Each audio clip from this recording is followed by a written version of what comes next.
A bomb-sniffing canine isn't supposed to rush into a hospital. Not at midnight. Not in a crowded ER full of tired nurses and fragile breaths. But that's exactly what happened in Baltimore. And the dog didn't lock onto a backpack or an abandoned suitcase. It locked onto a rookie nurse. Here's what should scare you. When a trained canine alerts, it isn't guessing. It's remembering. And sometimes what it remembers isn't a bomb. It's a past that was buried on purpose. Picture it. Fluorescent lights, cold coffee, your feet aching after a double shift, the medication cart squeaking like it's complaining with you. Then the secured side door opens and the room goes quiet in a way your body understands before your mind does. Stay to the end and you'll see how a single alert can expose a hidden war inside a place meant to heal. If you're watching, like the video and comment where you're watching from. The silence did not end when the dog sat. It thickened, spreading through Harborview Mercy's emergency department, like a pressure change you could feel in your teeth. The fluorescent lights kept buzzing. The monitors kept chirping. A distant suction pump kept its wet rhythm. But every human voice had stopped, as if someone had reached into the room and pinched the sound off. Mako sat squarely in front of the medication cart, eyes fixed on Lauren Hayes. His ears were forward, his chest still, his mouth closed. He was not panting. He was not excited. He looked like a machine that had found a target. Lauren did not move. She stood with both hands resting on the edge of the cart, fingers lightly curled around the metal rail. Her scrub top was plain navy, the kind the hospital handed out in bulk. Her badge hung from a clear clip at her waist. Lauren Hayes, RN. Beneath that, in smaller print, it said, New Grau Program. A lie that had kept her alive. 2 steps away, Sergeant Ethan Cole held the leash in a tight grip as if the nylon could anchor reality back into place. His face had lost color. The tactical uniform made him look like he belonged in a different world than this one. There were people on gurneys behind him, with curtain tracks overhead and plastic IV bags glowing under the lights. There was a toddler crying into a blanket in the corner. There was a man with a broken wrist cradling it like a wounded animal. There was a unit clerk staring with wide eyes at the dog and the nurse like she had walked into a movie and forgot her lines. A security officer at the nurse's station cleared his throat and immediately stopped. His hand hovered near his belt. Someone behind Lauren, a resident with sleep creases on his cheeks, whispered, "Step away from her." Lauren's gaze stayed on Mako. She could see the faint tremor in his whiskers, the tiny recalibration of his nose as he worked the air. She knew that look. She knew what it meant when a dog stopped searching the room and started searching a person. Ethan's voice came out low, rough. "Ma'am, nurse, I need you to take one slow step back." Lauren blinked once. "If you think it's a device," she said, "you're already late." It was a simple sentence, plain, almost polite, but it landed like a hand on Ethan's throat. He swallowed. "That's not how this works." Lauren's eyes lifted for the first time, meeting his. They were steady, clear, tired in a way that had nothing to do with a double shift. "It is," she said. "You're just used to looking at the wrong thing." Ethan's jaw tightened. He glanced down at the dog, then back at her. "Mako doesn't do this. Dogs do what they're trained to do," Lauren replied. Around them, the emergency department began to move again in small, uneasy ways. A patient's curtain rattled as someone tugged it closed. A nurse pulled a gurney backward until its wheels bumped a wall. A man in a Ravens hoodie stood from his chair and immediately sat back down as if his legs had forgotten their job. The sound of rubber soles on tile came from the hallway as more hospital security arrived, drawn by whatever message had hit their radios. Marisol Vega appeared through the crowd like a blade cutting cloth. She was Harborview Mercy's security chief, compact and solid hair, slicked back eyes sharp enough to make people straighten without knowing why. Her uniform was dark and practical. Her posture had the calm of someone who had seen panic up close and did not worship it. She took in the scene in a single sweep. The bomb dog, the handler, the nurse, the circle of staff and patients forming a loose ring around them. Marisol raised her voice, not loud, Just clean. Clear this area. Now. Curtains closed. Move patients to bays. Keep the main exit open. A few people started to obey, grateful for an instruction that did not involve thinking. Ethan lifted a hand toward Marisol. Chief Vega, do not let anyone touch that nurse. Do not let her leave. Lauren's lips pressed together. She did not smile, but something in her expression hinted at it, a flicker of humor that had no warmth. Marisol's eyes narrowed. Sergeant, this is my hospital. Ethan's gaze stayed fixed on Lauren as he spoke. Ma'am, are you carrying anything? Lauren looked down at herself as if seeing her scrubs for the first time. She patted the pockets. Pen, gloves, a roll of tape I stole from Central Supply. Nothing that explodes. Ethan's throat worked. Are you wearing anything under your scrubs? A vest. A belt. Lauren's eyes cooled. Are you asking me to strip in front of the pediatric waiting room? Marisol shifted half a step closer. Sergeant. Ethan held up his free hand, a silent apology. His breathing was controlled, but his pulse showed at his neck. Ma'am, I'm not trying to disrespect you. I'm trying to keep people alive. Lauren leaned a fraction toward him, not aggressive, just close enough that her voice could drop without disappearing. Then start by listening, she said. Your dog is not searching for a bomb. Ethan stared at her. He's a bomb detection dog.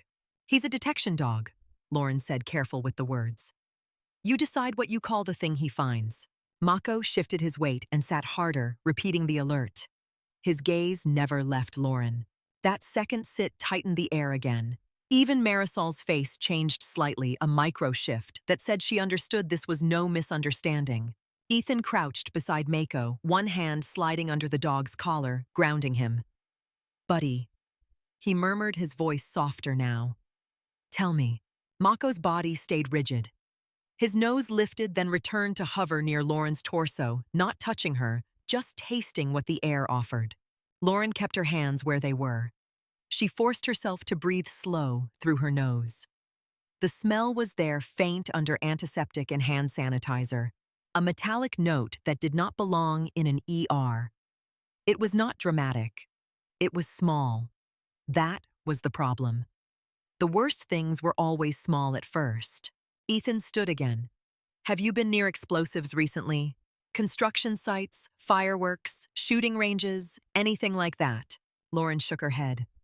No. Ethan watched her face, hunting for a lie.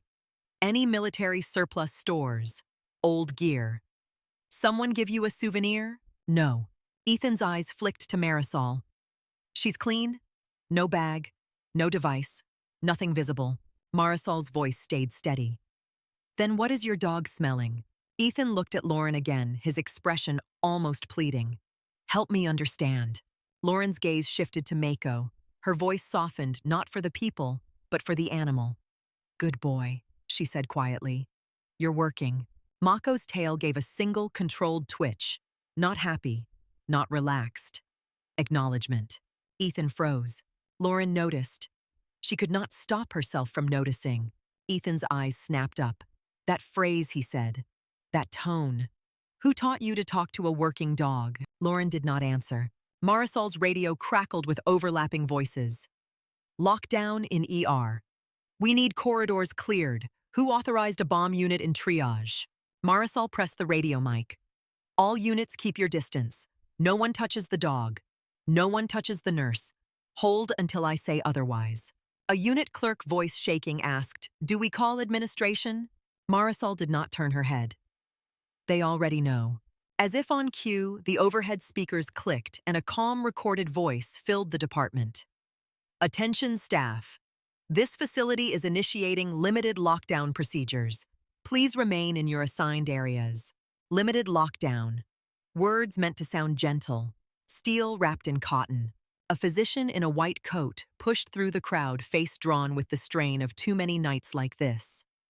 Dr. Priya Nandakumar, the ICU attending, who often floated down when the ED needed a steady hand. Her eyes landed on Mako, then Lauren, then Ethan. She did not ask why there was a bomb dog. She asked what mattered. Who is in charge here? Priya said. Marisol lifted her chin. Security. For the moment. Priya nodded once, accepting it. Then tell me what you need from my staff. Ethan spoke before Marisol could. Space, no sudden movements, nobody leaves. Priya's gaze moved to Lauren. Lauren. Lauren's shoulders stayed square, but a thin line of tension appeared at her jaw. Doctor. Priya studied her the way a good clinician studied a patient. Not just the face, the posture, the stillness, the breathing that did not match the room. You're okay, Priya asked. Lauren held Priya's gaze. I'm standing, she said. That's the same thing in some places. Priya's eyes narrowed slightly. She did not press. A resident stepped up behind Priya. Hair messy hands tucked into his scrub pockets, exhaustion painted into his posture. Dr. Jonah Price, chief resident, a man who believed the hospital ran on rules because he had never watched rules burn. He looked at Lauren's badge and then at Ethan. Sergeant, this is a nurse. You cannot detain hospital staff without cause. Ethan's eyes stayed hard. Cause is my dog. Jonah scoffed. That's not probable cause. Mako sat again. Jonah's scoff died halfway out of his mouth. Lauren spoke with quiet precision. He's not wrong, she said. He's just early. Priya turned her head slightly. Early for what? Lauren's eyes drifted toward the ceiling vents, then back. For the part where people start feeling it. Ethan's face tightened. Feeling what? Lauren's gaze met his, and for a fraction of a second, the calm slipped just enough to show something older underneath. Not fear. Memory. Residue, she said. It clings. It travels. It teaches your lungs to forget what they're for. Marisol stared at her. What are you talking about? Lauren's fingers tightened on the medication cart rail. Metal bit into her skin. She welcomed the pain. Pain was real. It kept her here. Ethan's voice dropped. You said that like you've seen it. Lauren did not answer. She did not need to. Her silence said enough. Priya's gaze sharpened. Marisol, get my ICU charge nurse on the line. I want a quick symptom check. Any unexplained tremors, seizures, respiratory distress. Jonah blinked. We are not chasing ghost toxins because a dog sat down. Priya's eyes cut to him. We are not ignoring patterns because you are tired. Do it. Jonah opened his mouth, then closed it. He pulled his phone, already stepping away. The department began to shift into a new kind of motion. Not panic. Procedure. Curtains closed. Patients moved. Doors watched. The world narrowing. Ethan stepped closer to Lauren, careful not to spook Mako. You're telling me he's alerting to residue on you, he said. That doesn't happen in a hospital. Lauren's eyes stayed on his face. It shouldn't, she replied. Ethan swallowed. Where would you pick up residue like that? Lauren breathed in. Antiseptic, rubber, sweat. Under it, the faint metallic wrongness that had haunted her for years. Not here, she said. Ethan waited. Lauren's voice stayed low. You trained him overseas. Ethan's posture changed. A small stiffening, like a muscle remembering an old injury. Lauren's gaze did not move, yet Ethan's mouth went dry. How would you know that? Lauren finally looked down at Mako, letting her eyes soften. She lifted her hand slowly, palm down, stopping just above his head without touching. Mako's ears twitched, his body holding. Lauren's voice was almost gentle. High heat, she said. Dust in the air that tastes like pennies. Improvised compounds mixed with solvents that don't show up on cheap sensors. Dogs catch what machines miss. Ethan stared at her. The world around them blurred, but he heard everything she said. Not because it was poetic, because it was accurate in the way only lived experience could be. He whispered, Who are you? Lauren's hand lowered until her fingers brushed Mako's fur, once light like permission. The dog did not flinch. He accepted the touch as if it belonged. Ethan's eyes widened. Marisol saw it too. Her hand rose slightly, a silent signal to her officers to hold. Lauren lifted her eyes again. I'm the nurse on duty, she said. Ethan's voice cracked on frustration. That's not what I asked. Lauren's gaze held his. It's the only answer that keeps this place from turning into a war zone, she replied. A cough sounded nearby, sharp and sudden. A nurse at the triage desk cleared her throat and pressed her fingers to her lips, as if surprised by the taste in her mouth. Metal, the nurse murmured. Anyone else taste metal? Priya's head turned at once. Jonah returned phone in hand, eyes narrowed. ICU says they have one patient complaining of dizziness, he said. One. That's not a chemical attack. Lauren's expression did not change, but her eyes flicked to the nurse who had just spoken. It starts like that, she said. Jonah looked at her irritation sharpening into something else. And you know that, because Lauren's voice stayed calm. Because it always starts like that. Ethan's radio crackled again, louder this time, stepping over other channels as if it had priority. He lifted it to his mouth, then froze. A voice came through, clipped and professional.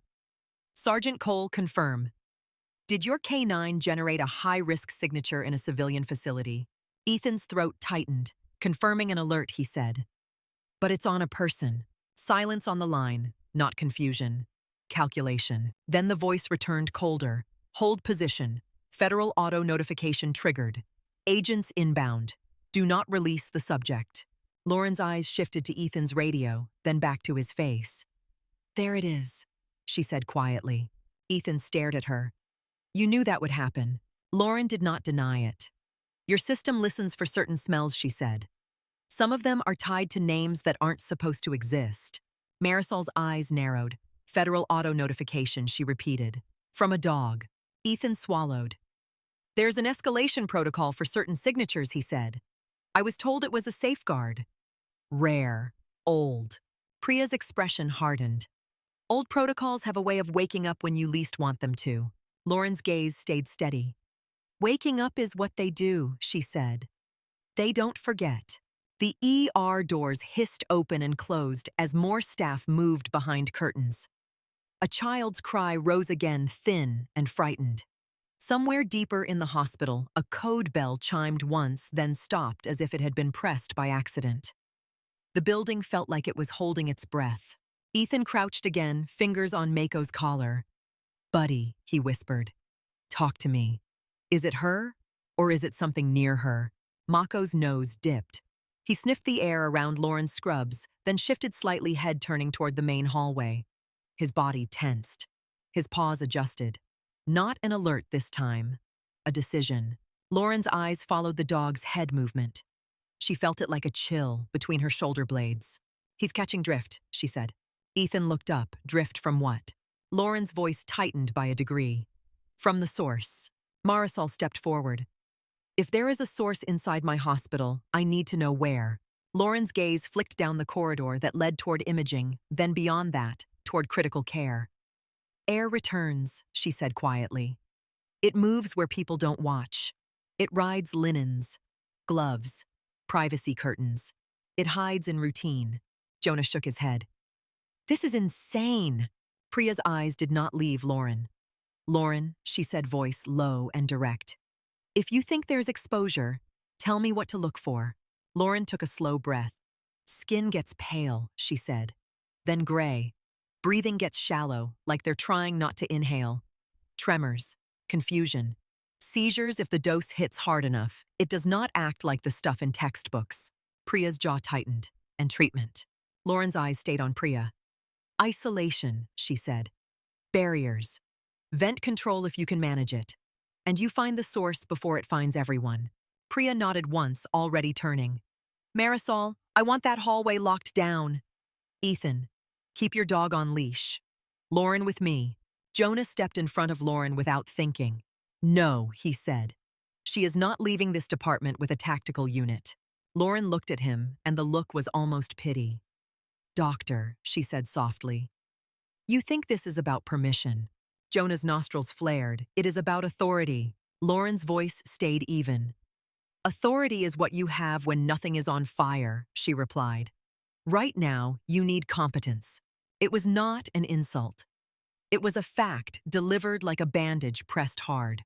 Jonah opened his mouth, then stopped. His eyes flicked to Priya. Priya's expression told him he had lost this round. Footsteps sounded from the secured corridor. Two people entered without asking, moving with the quiet confidence of those who were used to walking into rooms where everyone else went silent. They wore plain clothes, no visible badges. Their posture carried the same threat as a weapon, even without one. A woman with dark hair pulled tight at the nape of her neck, eyes sharp, scanned the ER in a single sweep. A man beside her moved slower, face unreadable gaze calculating like a ledger. Ethan straightened at once. "Agent Kerr," he said. The woman nodded without warmth. Ethan's eyes flicked to the man. "Agent Brody." Brody did not nod. He simply looked at Lauren as if she were an entry on a list he had not expected to see again. Lauren did not move. She watched them the way she watched the dog, with quiet attention that looked like calm but felt like tension under skin. Agent Dana Kerr stepped closer. Her voice was low, precise. "Lauren Hayes," she said, pronouncing the name carefully. Lauren's chin lifted a fraction. "That's what the badge says." Agent Miles Brody's gaze did not blink. "It is not what the system says," he replied. Marisol's hand rose slightly protective. "This is my facility," she said. "You do not walk in and start interrogating my staff." Kerr's eyes slid to Marisol. "Chief Vega," she said, and the way she knew the name without introduction made Marisol's expression tighten. "This is not a hospital matter anymore." Priya stepped forward, voice controlled. "People are sick," she said. "If you have resources, use them to help." Brody's gaze stayed on Lauren. "We are here to contain a breach," he said. "And she is part of it." Lauren's lips pressed together. She could feel the eyes on her now, from behind curtains and over shoulders. Fear shifting into suspicion. Suspicion into ung. People always wanted a reason for chaos. If they could place it on a person, they would. Kerr glanced down at Mako, then at Ethan. "Confirm the dog's alert pattern," she said. Ethan's voice was tight. He alerted on her. Then he oriented toward the ICU corridor. "He is tracking something." Kerr's expression did not soften. "Keep the dog close," she said. "Do not let him roam. Not here."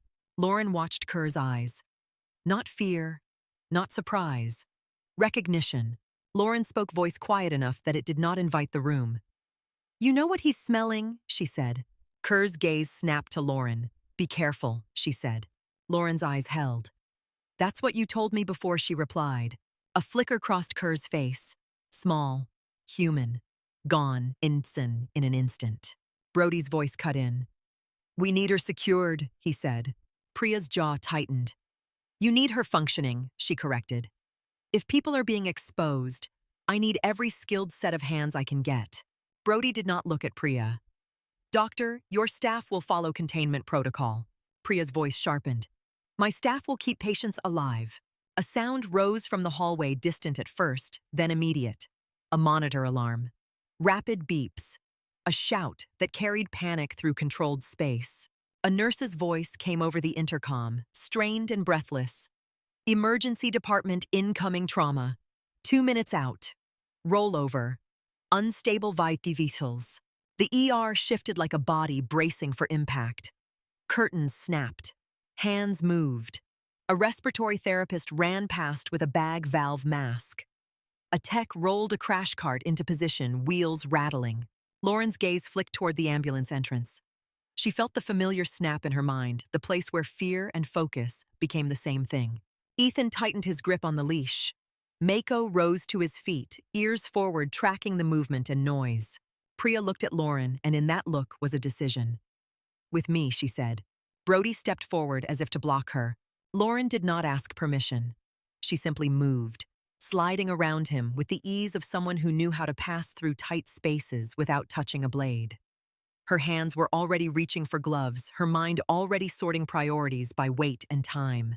As the trauma bay doors swung open and the sound of the incoming gurney hit the room like thunder, Mako's nails clicked once on the tile, and his body aligned with Lauren as if the only command that mattered had already been given. The trauma bay doors slammed open and the room filled with motion like a tide. Wheels rattled, plastic crinkled voices layered over one another in clipped phrases that sounded calm only because everyone was trained to make panic useful. A gurney burst through the threshold with 2 paramedics braced on either side. The patient was a middle-aged man, skin slick with sweat, jaw clenched, eyes half open but unfocused. Dried blood streaked his temple. His chest rose too fast, too shallow, like his body was trying to inhale without committing to it. Rollover, one paramedic said. Pinned for 8 minutes. Found him altered. Sat dropped to the low 80s. He's been sliding the whole ride. Priya Nandakumar stepped into position at the head of the bed without hesitation. Jonah Price moved to her right, already reaching for the chart that did not exist yet. A respiratory therapist rolled in with a bag valve mask and oxygen snapping a line into place. Lauren was there before anyone asked for her. Gloves on hands, steady eyes taking inventory the way a pilot scans a cockpit before a landing. The patient's monitor screamed with its own language. Heart rate 140. Blood pressure drifting down. Oxygen saturation flashing angry red. Name, Jonah asked. Unknown. The paramedic answered. Wallet got lost in the wreck. We've got a temporary band number. Unknown. The worst kind of name. Priya leaned close, palm on the patient's sternum, voice firm. Sir, can you hear me? The man's lips moved. A breath rasped out like gravel. His eyes rolled, then fixed briefly on Priya's face, without recognition. Lauren watched his chest. One side lagged, subtle but real. The left looked like it was rising out of duty, while the right did the work. She stepped closer, fingers sliding under the patient's jawline, to feel the angle, the tension in the neck. Not swollen. Not yet. Her eyes flicked to the collarbone, the shape of the ribs under skin. The respiratory therapist fit the oxygen mask. The patient jerked against it, instinct fighting assistance.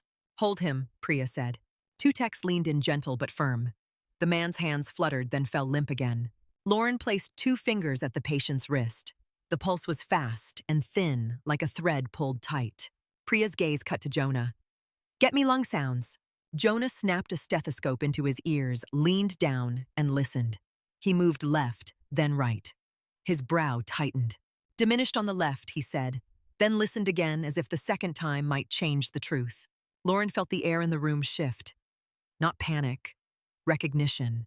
The monitor beeped faster. The patient's oxygen dipped again. The number fell, then fell harder as if gravity had taken control. Priya turned. Prepare for intubation. The respiratory therapist nodded, already reaching for laryngoscope equipment, drawing up meds. Jonah called out doses. A nurse ran to the med cart.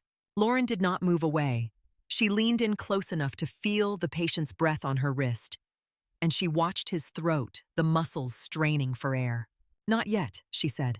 Jonah's head snapped up. What? Lauren's voice stayed calm. If you intubate him like this, you might lock the problem in place. Jonah's eyes flashed. He's hypoxic. I see the number, Lauren replied. I also see why it's dropping. Priya's gaze held Lauren's for a beat, measuring. Priya was an ICU doctor, but she had trained in enough chaos to respect a calm voice that did not wobble. Lauren, Priya said low, tell me what you see. Lauren placed her fingers just below the left rib line, pressing gently. The patient's abdomen was tense, but it was not abdomen that drew her attention. It was the way the chest felt, the tightness under the ribs, like trapped pressure looking for release. She slid her hand to the left side of the chest and listened without a stethoscope, ears catching what the room offered. Breath sound, there was not absent. It was wrong. Thin. Reluctant. Left side, Lauren said. It's not ventilating like it should. Jonah shook his head. We need imaging. We need air out now, Lauren answered. Jonah scoffed. You are a nurse. Lauren's eyes did not leave the patient. He has seconds, she said. The blood pressure dropped again. The number blinked as if uncertain it belonged there at all. Priya's jaw tightened. She leaned in and listened again herself. One more inhale. One more exhale. She palpated the chest, ran her hand along the sternum, then touched the left side where Lauren's fingers had been. The skin felt tight. The patient's breathing became more frantic, then suddenly shallow, as if he was losing the strength to fight for each breath. Priya's voice sharpened. Stop talking. Start acting. Jonah stared at Priya. You're going to let her call this. Priya's gaze stayed on the patient. I'm going to let anyone call it if they're right. Lauren looked up, meeting Priya's eyes. Needle decompression, she said. Now. The respiratory therapist froze mid-motion with the intubation tray. The techs looked between Priya and Jonah, as if waiting for a permission slip. Priya inhaled once and made a decision that did not ask anyone's opinion. Get the kit. A nurse moved fast, pulling a sealed package from the crash cart. Jonah opened his mouth again. Priya cut him off with a single look. If you want to debate hierarchy, do it after he has oxygen. Lauren took the kit. Her fingers did not tremble. Not because she did not feel the weight of the room, but because she had learned long ago that shaking hands killed people. She tore the packaging open and laid the contents on a sterile drape with efficient precision. She did not hurry. She moved like time belonged to her. Jonah's voice came tight. This is not within nursing scope, Priya answered without looking at him. Then I am ordering it. Lauren positioned herself at the patient's left side. She found the landmark with her fingertips counting ribs, the way some people counted rosary beads. The patient's eyes fluttered unfocused. A thin sound escaped him, half groan, half breath. Lauren glanced at Priya. Priya nodded once. Lauren inserted the needle with a practiced angle. For half a second, nothing happened. Then, a sharp hiss cut through the bay, a sound so small it should not have mattered, and yet it changed everything. The patient's chest rose, deeper, cleaner. The oxygen number climbed shaky at first, then steadier, like a man pulling himself back from water. A breath released from the room that nobody realized they had been holding. Jonah blinked, stunned. The respiratory therapist exhaled through pursed lips. Nice, he murmured, as if the word could keep the moment from becoming something else. Lauren did not look up. She was already securing the catheter, already adjusting the patient's position, already watching for the next thing that would try to kill him. Priya's voice steadied the team. Now we intubate if needed. Hold and reassess. The respiratory therapist moved again. Confidence restored, hands sure. The patient's vitals steadied enough to make procedures feel less like a gamble. In the corner of the bay, just outside the immediate circle, Ethan Cole stood with Mako at his side. The dog was not lying down. He was not pacing. He stood still, watching Lauren's hands with a focus that made the hair on Ethan's arms lift beneath his sleeves.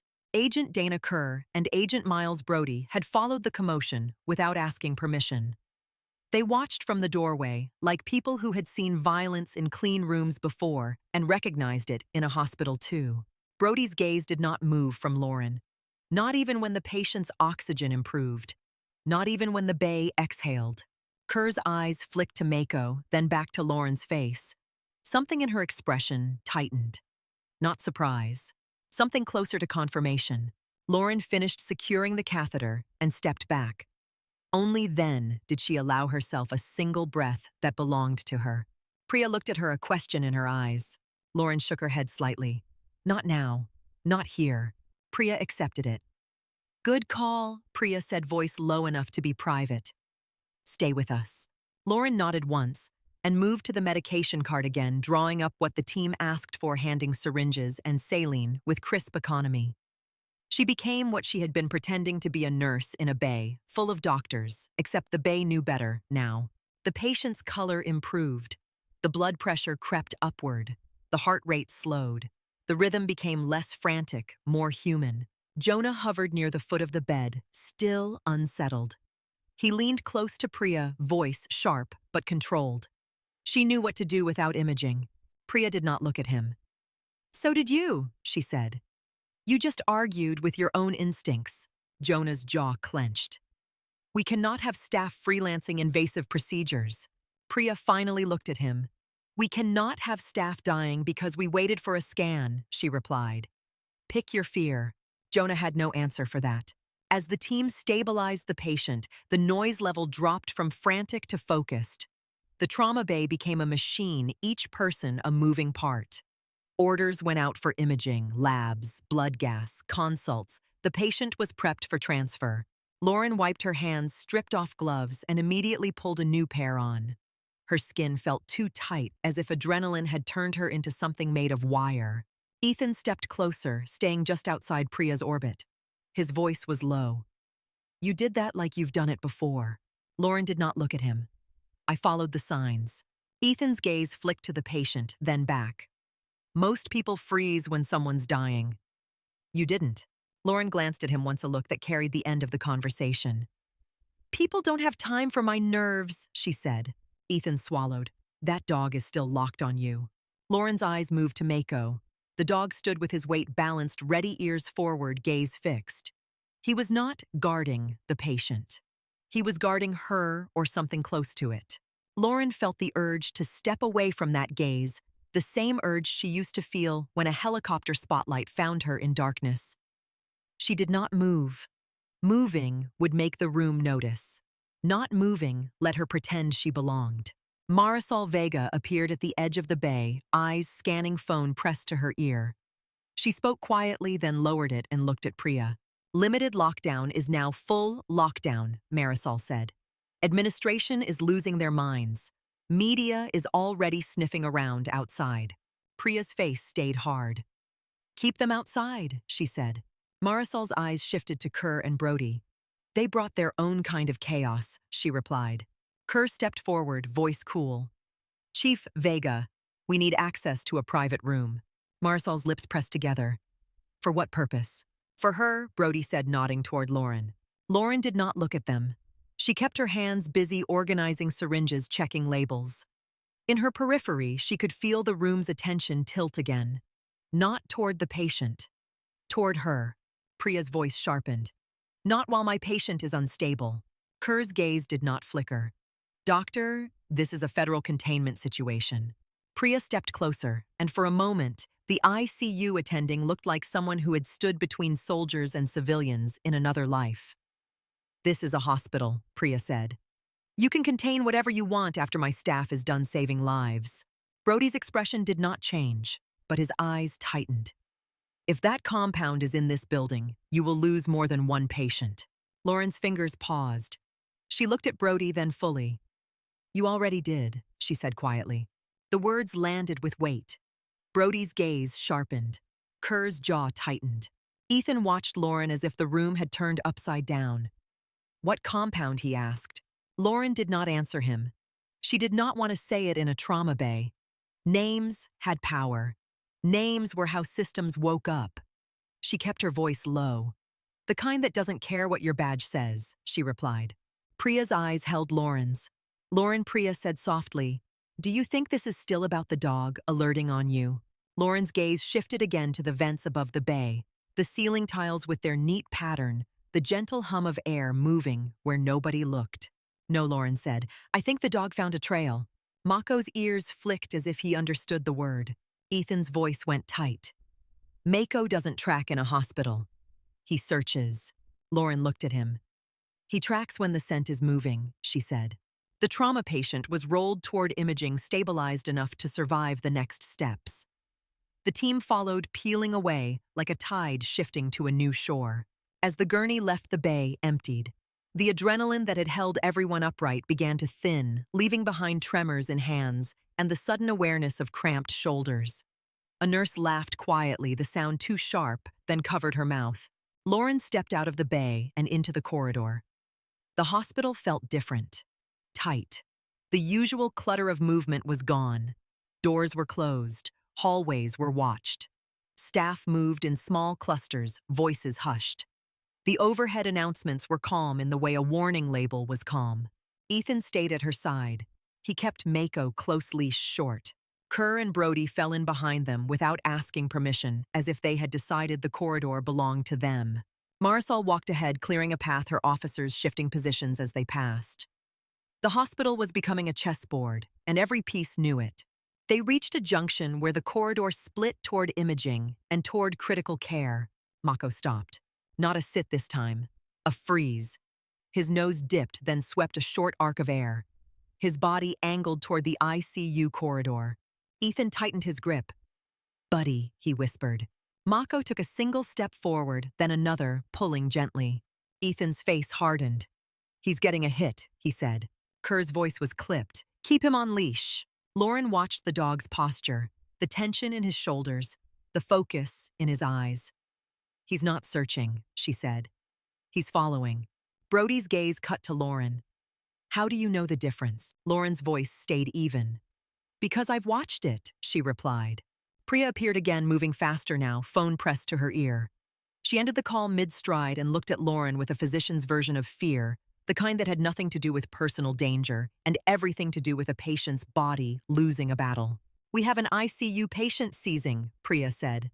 No history, no warning. Jonah caught up behind her face, pale. "It started like dizziness," he said, as if he needed to hear himself say it. Then tremors. Then full seizure. Lauren's chest tightened. The metallic taste that had been faint in the ER felt stronger now, like a penny held under the tongue. Marisol's hand rose to her radio.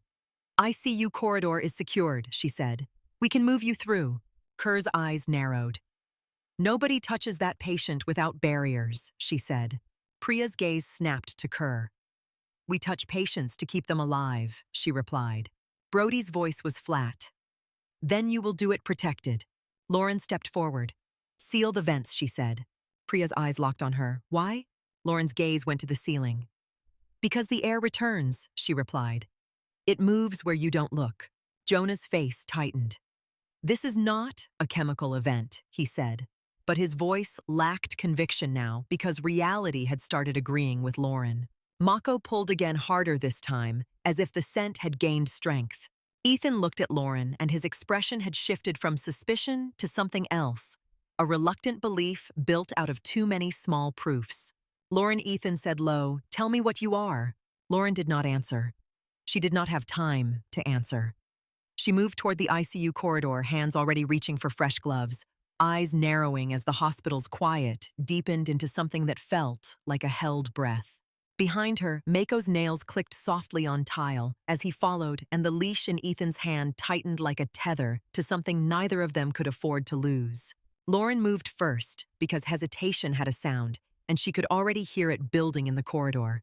The ICU doors stood ahead like a threshold into a quieter kind of danger. The air changed as they passed through colder and thinner, washed with disinfectant, and the steady mechanical breathing of ventilators. Floor lights glowed low along the baseboards, guiding feet that had walked this hallway in every kind of emergency. Mako pulled once, then steadied nose low. Ethan kept the leash short, his hand wrapped tight enough to leave an imprint in his palm. Priya strode beside Lauren with the clipped focus of someone who could not afford to be wrong. Jonah followed half a step behind, trying to keep his authority from slipping off his shoulders. Marisol and two security officers moved like a closing net, opening doors and sealing them behind. Kerr and Brody trailed with the quiet inevitability of people who were used to arriving after things went bad, and calling it procedure.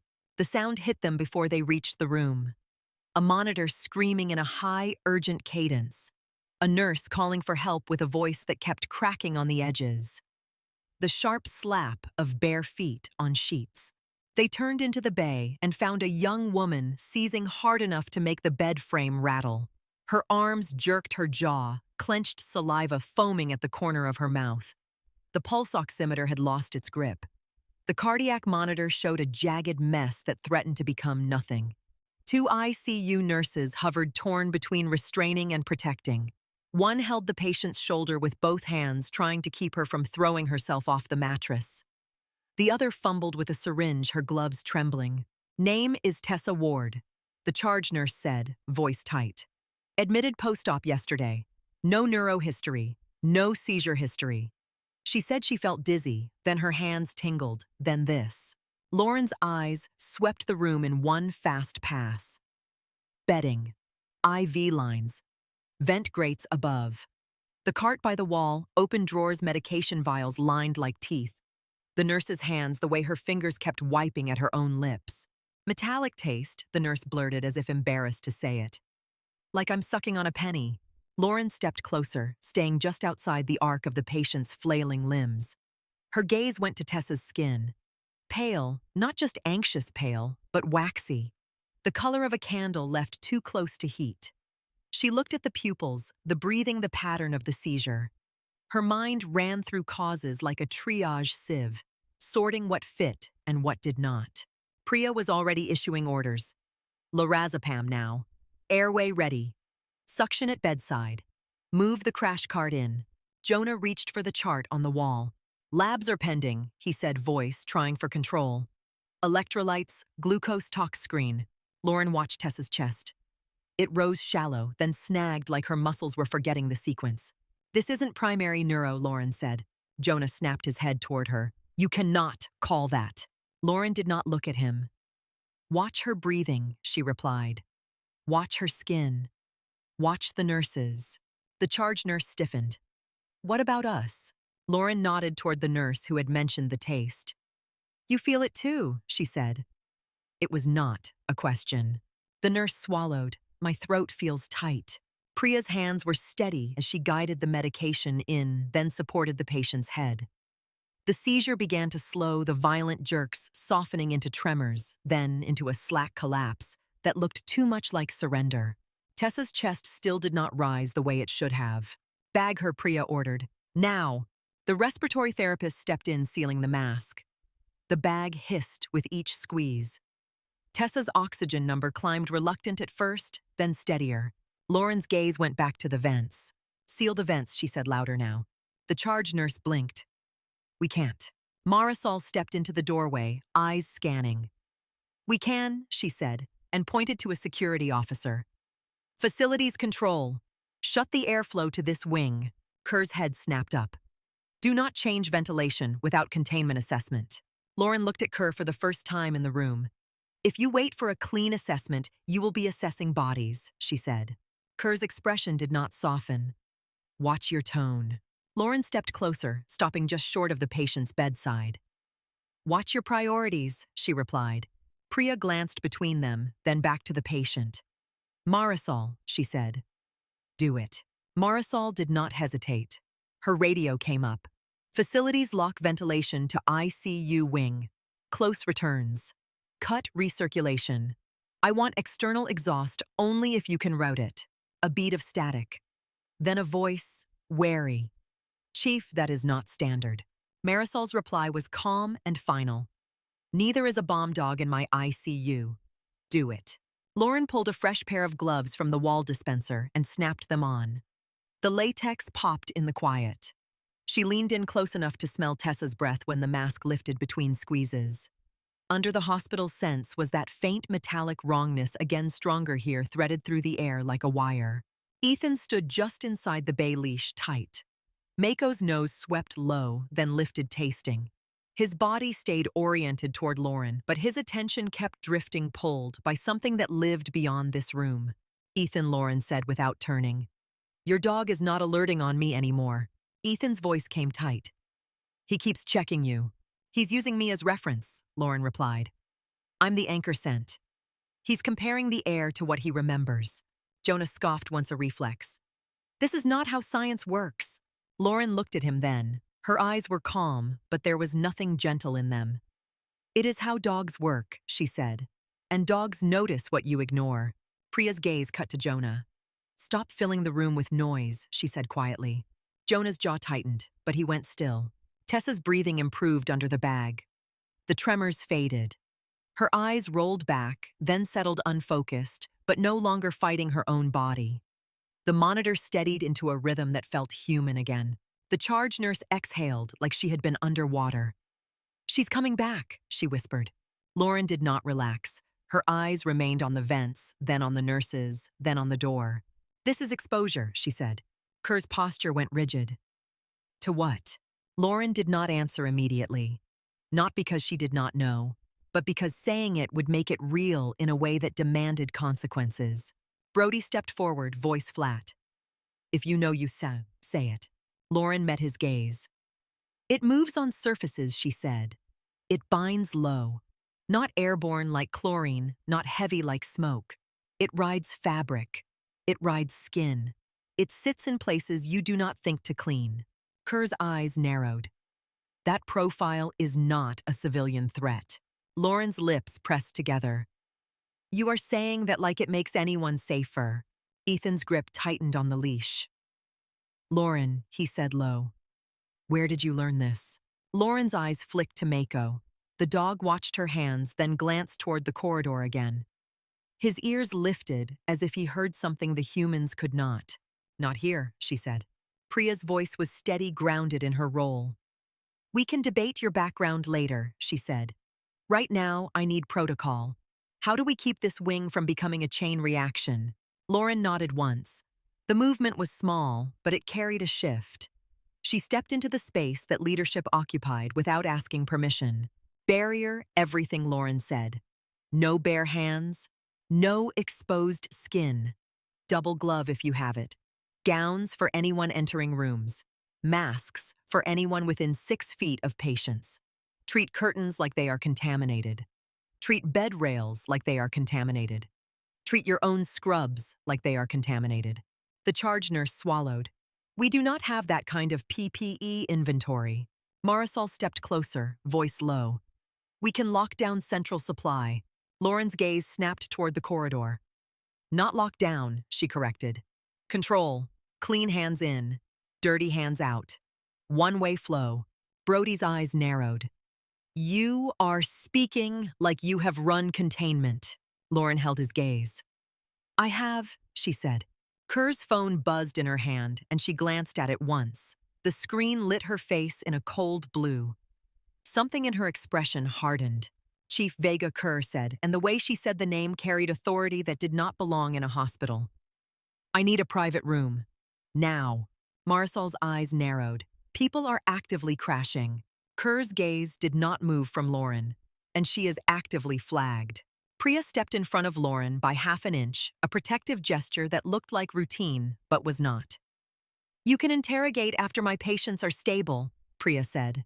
Brody answered, voice flat. This is not interrogation. This is containment. Lauren's eyes stayed on Tessa, who lay slack now, breathing shallow but steady, the mask hissing softly. Lauren watched the young woman's fingers pale and still and felt something tighten in her chest that had nothing to do with adrenaline. Kerr stepped closer. Lauren Hayes, she said. You are coming with us. Lauren did not look at her. No, she replied. Kerr's jaw tightened. You do not get to choose. Lauren turned slowly, meeting Kerr's eyes. In a hospital, she said, everyone chooses. We choose who gets the bed. We choose who gets the oxygen. We choose who we touch first. You are not removing me from a wing that is actively being poisoned. The word poisoned landed in the room like a dropped instrument. Priya's gaze flicked to Lauren, then back to Kerr. If you have evidence of a toxin, Priya said you share it now. Brody's eyes stayed on Lauren. We have evidence of a signature, he said. And she matches it. Lauren's expression did not change. That is your problem, she replied. Not theirs. Mako shifted at Ethan's side. He took one step toward the door, nose low, then paused, looking back at Lauren. Ethan watched him conflicted. He wants to move, he murmured. Lauren's eyes flicked to the dog. Let him, she said. Kerr snapped number.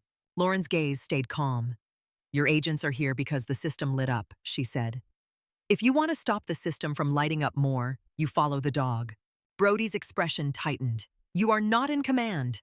Lauren looked at him without warmth. Then act like it, she said. Command is responsibility. This wing is bleeding in slow motion. A nurse in the hallway shouted, voice ragged. Another patient is shaking. Priya turned, already moving. The charge nurse followed, barking orders to her staff to mask up, glove up, keep doors closed. The ICU became a hive of controlled chaos.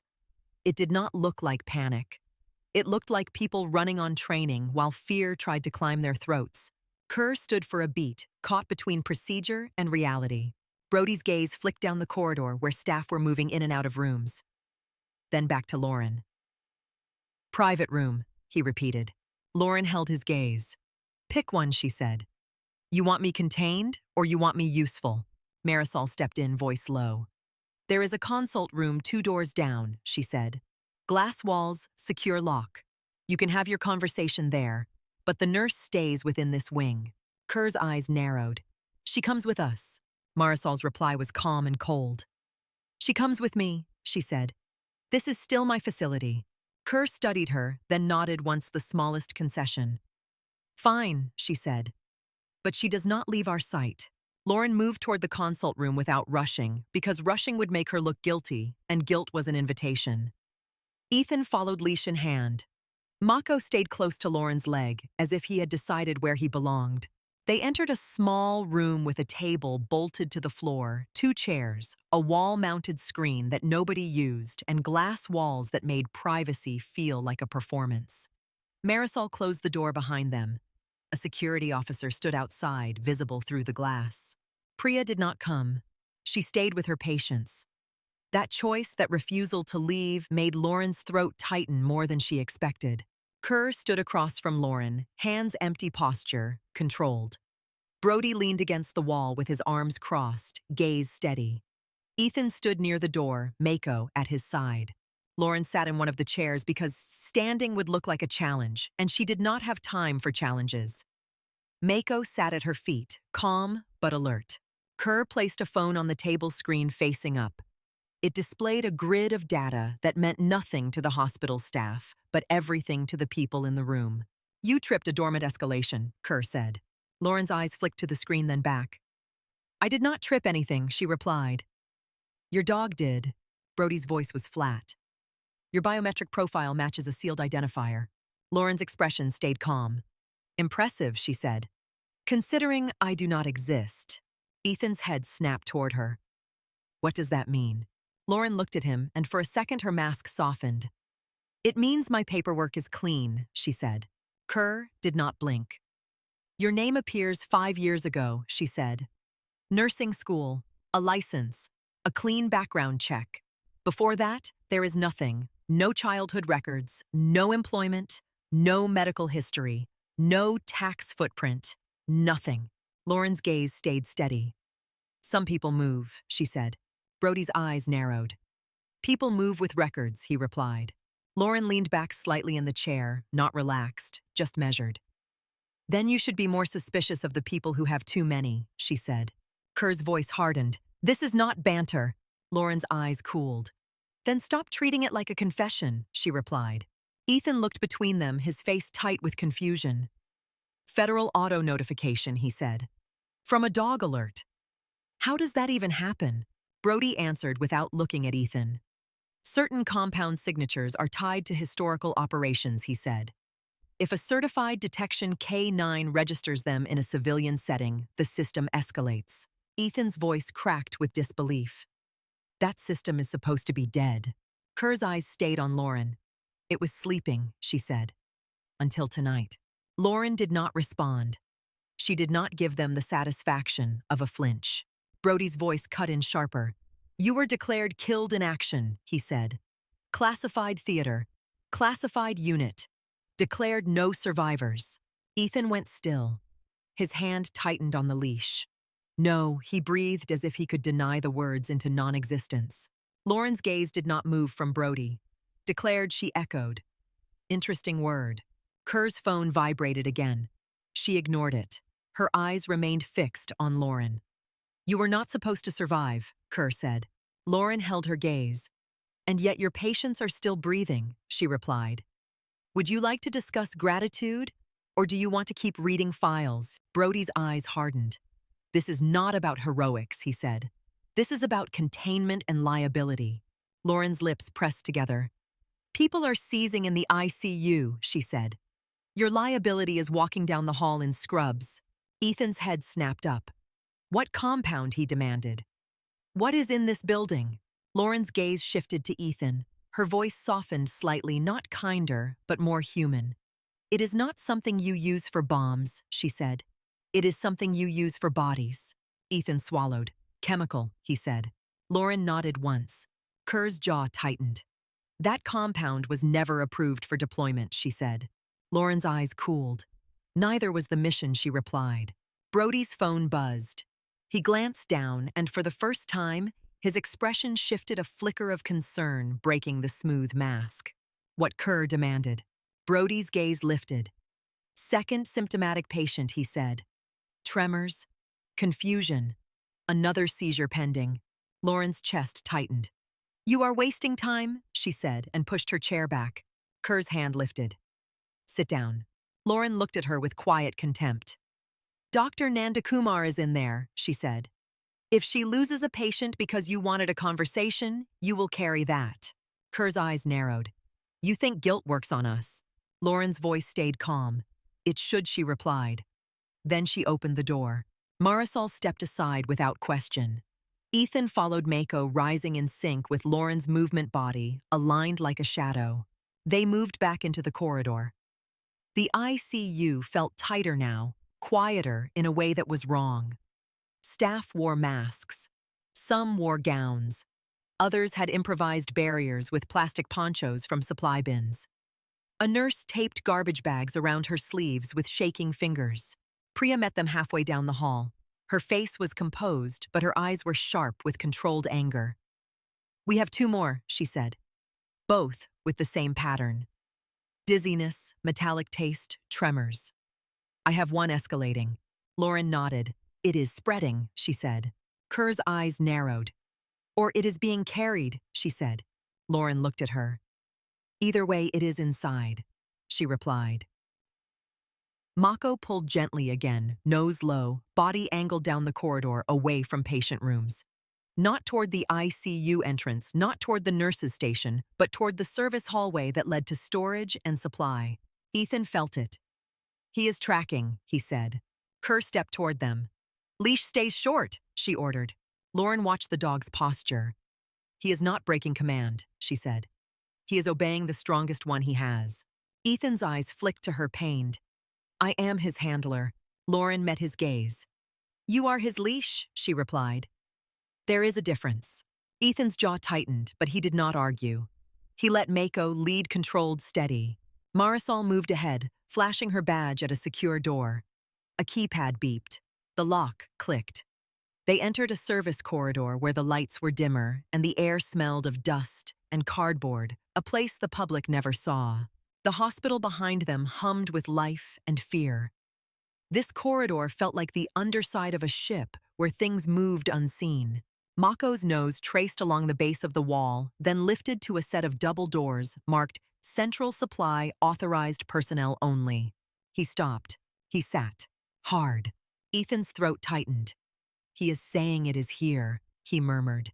Marisol looked at the door. "Supply was cleared," she said. Lauren's voice was quiet. "Cleared is not clean," she replied. Marisol signaled to a security officer. "Open it," she said. The officer keyed in a code. The lock clicked. The door cracked open. The smell came first. It was faint, but wrong. Metallic chemical like a battery leaking. Not strong enough to make the eyes water. Strong enough to make the body remember something it never wanted to learn. Lauren's shoulders tightened. She could feel it in her throat, a subtle dryness that made swallowing too noticeable. They entered. The supply room was larger than a classroom. Shelves stacked to the ceiling with boxed gloves, syringes, tubing gowns, sterile kits, everything a hospital burned through like oxygen. The fluorescent lights flickered slightly as if the room itself was nervous. Mako moved 2 steps in nose sweeping low, then he cut left straight to a pallet near the back. A crate sat there, broken open. Foam padding lay torn, its clean geometry shredded by force. Inside the crate were empty slots where vials should have been. Not many, but enough. Lauren crouched, careful not to touch anything. She studied the edges of the foam, the pattern of the tear. "These were removed," she said. Brody's voice was flat. "You can tell." Lauren did not look up. "They did not want a spill," she replied. "They wanted control." Kerr stepped closer, eyes scanning the crate. "This is not hospital inventory," she said. Marisol's face tightened. "Then how did it get here?" Lauren's gaze lifted to the ceiling. A vent. A return duct. A place air traveled and nobody looked. "They moved it through the back," Lauren said. Ethan swallowed. "Who?" Lauren's eyes dropped back to the empty foam slots. "Someone who knows how hospitals work," she replied. Kerr's hand went to her phone. "We need full inventory chain of custody," she said. "We need facility access logs." Marisol's voice was tight. "My facility logs are internal." Brody looked at Marisol. "Not anymore," he said. Marisol's eyes flashed, but she said nothing. Mako growled low, not at a person, but at the air near the crate. His hackles rose slightly, then settled. Ethan crouched beside him. "Easy," he whispered. Lauren watched the dog's reaction. "He is not angry," she said. "He is warning." Kerr's eyes narrowed. Warning about what? Lauren rose slowly. She kept her hands visible, palms empty. "This was not an accident," she said. "This was a placement." Brody's gaze sharpened. "A placement for what purpose?" Lauren's voice stayed calm. "A signal," she said. Marisol frowned. "A signal to who?" Lauren met Marisol's gaze. To anyone listening for me, she replied. The words hung in the air, heavy and precise. Even Ethan stopped breathing for a beat. Brody's expression tightened. You are saying they used this to flush you out. Lauren did not deny it. She looked back at the crate. They did not need to release all of it, she said. They needed enough to make your dog confirm what he remembered. Enough to wake your protocols. Kerr's jaw clenched. You are assuming intent. Lauren's eyes went cold. You are assuming safety, she replied. A radio crackled in Marisol's hand. Her officer's voice came through tight with urgency. Chief, we have a problem at the ambulance bay. Unknown vehicle. Unauthorized entry attempt. Marisol's posture snapped taut. Lock it down, she said. Now. Ethan looked at Lauren. His face had shifted from suspicion into something harsher, something like dread. They are here, he said. Lauren's gaze stayed on the open crate. She could taste metal at the back of her tongue. Kerr's eyes cut to Brody. Move, she said. Brody's hand lifted a small signal. Contain supply, he ordered into his phone. No one enters without barriers. Sweep for additional crates. Marisol turned toward the door. My officers will handle the bay, she said. Lauren stepped forward, voice low but firm. Not alone, she said. Marisol glanced back at her. You are a nurse. Lauren met her gaze. That is why I do not get to freeze, she replied. Mako stood pulling once more toward the exit, ears forward, body coiled. Ethan tightened the leash, ready to move with him. They left the supply room behind the broken crate, still gaping like a mouth that had just spoken. The service corridor swallowed them in dim light, and the hospital's hum felt louder now, as if the building itself had begun to realize what was moving through its walls. They moved fast, but the hospital still felt slow, as if the building itself resisted the idea that violence could fit inside it. Lauren led through the service corridor and back into the main spine of the facility, where white walls and polished floors tried to pretend this was only medicine. The doors between zones clicked and sealed behind them. Somewhere overhead, ventilation fans changed pitch as facilities obeyed Marisol's order, cutting recirculation to the ICU wing. The air turned heavier, less forgiving. It carried the faint metallic wrongness like a secret nobody wanted to admit they could taste. Ethan kept Mako close. The dog's paws made almost no sound, nails muted against tile, but his posture spoke loudly. Nose low, shoulders tight, eyes alive. He was not searching anymore. He was moving with direction. Marisol's radio crackled again, sharper now. Ambulance bay breach confirmed. Unknown vehicle at the ramp. 2 subjects attempted access through the side doors. Security is holding, but they're not leaving. Kerr's jaw clenched. Lock the bay doors. Marisol's reply came flat. Already done. Brody's gaze swept the corridor intersections, measuring angles. They want movement, he said. They want people pulled away from containment. Lauren did not slow. They already got what they came for, she said. Ethan looked at her. What? Lauren's eyes flicked to Mako. A confirmation, she replied. A scent that wakes old alarms. A reason for you to call them. Kerr stepped up beside Lauren, voice low. You are going to tell me what you are. Lauren kept walking. I am the nurse on duty, she said. Kerr's voice hardened. Stop. Lauren stopped. Not because Kerr asked, but because the hallway ahead opened into a wider atrium where sound traveled. A cluster of staff stood near a nurse's station, masked and wide-eyed, whispering over their phones.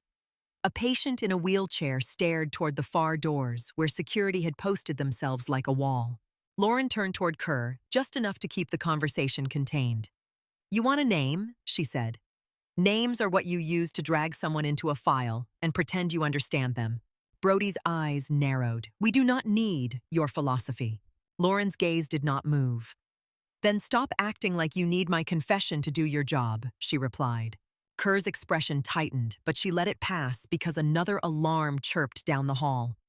Not loud, not a code, just a monitor warning that something was slipping. Priya's voice came through Marisol's radio, tense but controlled. I have a second patient with tremors. If anyone is moving through ICU corridors, I need barriers. Nobody touches without double gloves. Double. Lauren felt the words hit her like a weight. She had chosen the wrong place to exist. Hospitals did not forgive mistakes. They collected them.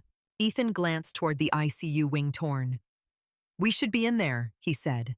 Lauren shook her head once. "Your dog is telling you where the source is," she replied.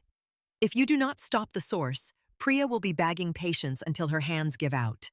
Mako pulled gentle but insistent angling toward the ambulance bay. Marisol raised a hand, signaling her officers forward. "Clear the hallway," she said. "Keep staff behind doors." They advanced with the quiet urgency of people who had accepted that the worst thing had already happened. The closer they got to the ambulance bay, the more the air smelled like diesel and cold concrete. The overhead lights flickered once, then steadied the building, struggling to keep its face. The bay doors were partially down, metal teeth lowered to a defensive position. On the other side of the glass, headlights flared against the concrete ramp, bright enough to turn figures into silhouettes. An unmarked SUV idled near the curb, engine low patient as if it belonged there. Its rear doors were open. Two people stood in the wash of the headlights, masked, dressed in dark clothing that could pass for staff from a distance.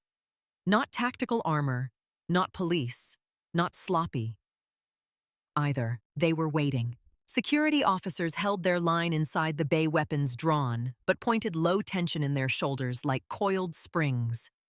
A paramedic stood frozen beside an empty stretcher, mouth slightly open, unsure if today had become a war.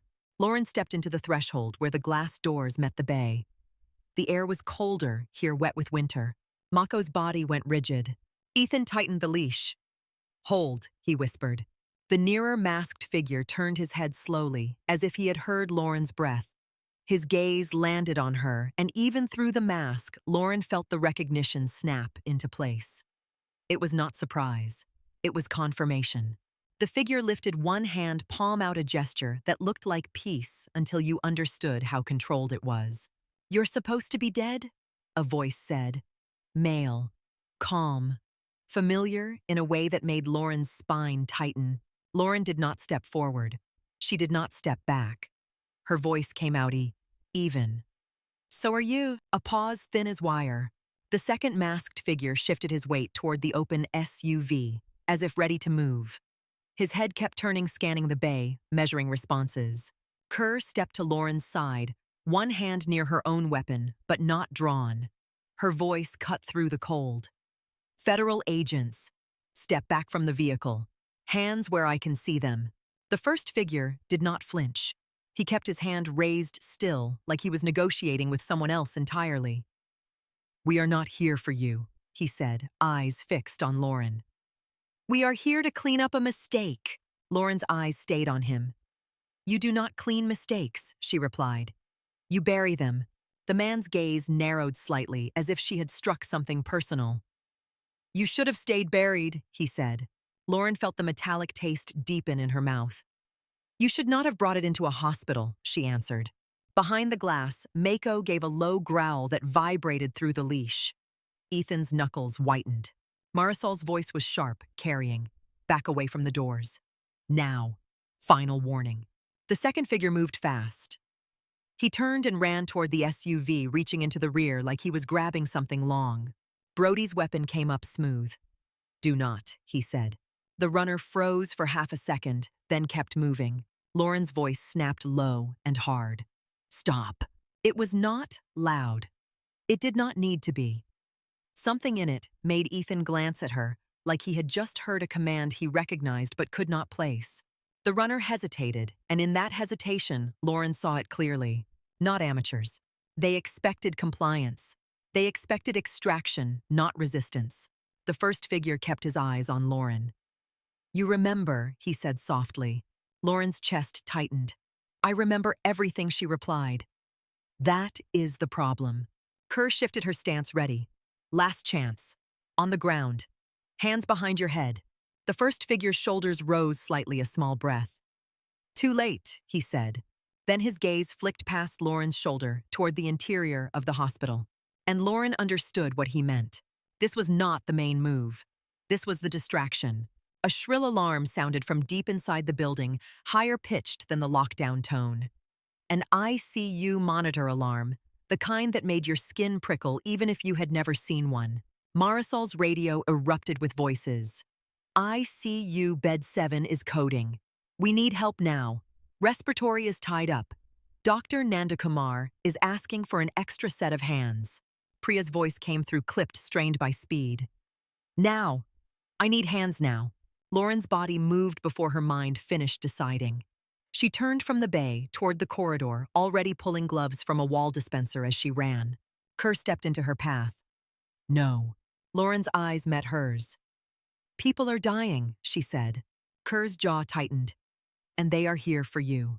Lauren's voice went flat. Then you should have stopped them before they reached my hospital, she replied. Marisol did not hesitate. She grabbed Kerr's sleeve and pulled her half a step back. Let her work, Marisol said. If you want her contained, contain her after she keeps my patients breathing. Ethan shifted torn leash tight. Mako strained toward Lauren's movement, then angled toward the corridor, too caught between the scent outside and the person inside. Lauren glanced down at the dog. Stay, she said quietly. Mako's ears flicked. He did not sit. He did not lie down. He stood vibrating with purpose. Ethan swallowed. He will not leave you, he murmured. Lauren did not argue. She turned and ran. The hospital corridors swallowed her in fluorescent light and muted sound. Doors were shut, staff tucked away, the building holding its breath. Lauren's footsteps were the loudest thing for a moment. She hit the ICU entrance and pushed through. Bed 7 was chaos. A patient lay gray-skinned lips, pale eyes unfocused. The monitor above him showed a rhythm that was flirting with silence. A nurse was already at the bedside, pressing on the chest with compressions that looked too fast and too shallow, because fear always tried to speed you up. Priya stood at the head of the bed, mask on, hair-tucked, eyes fierce. Switch, she barked when she saw Lauren.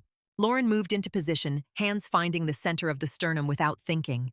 She began compressions with a rhythm that was steady enough to anchor everyone in the room. Her shoulders did not rise. Her elbows stayed locked. Her breathing stayed controlled. Bag, Priya ordered. Slow. Seal. A respiratory therapist squeezed the bag valve mask, each breath measured. The patient's chest rose, reluctant, then fell. Jonah appeared at the doorway, face tight. He looked at Lauren's hands and said nothing because there was nothing to say that would make him useful. Lauren's voice was calm as she counted under her breath, numbers marking time.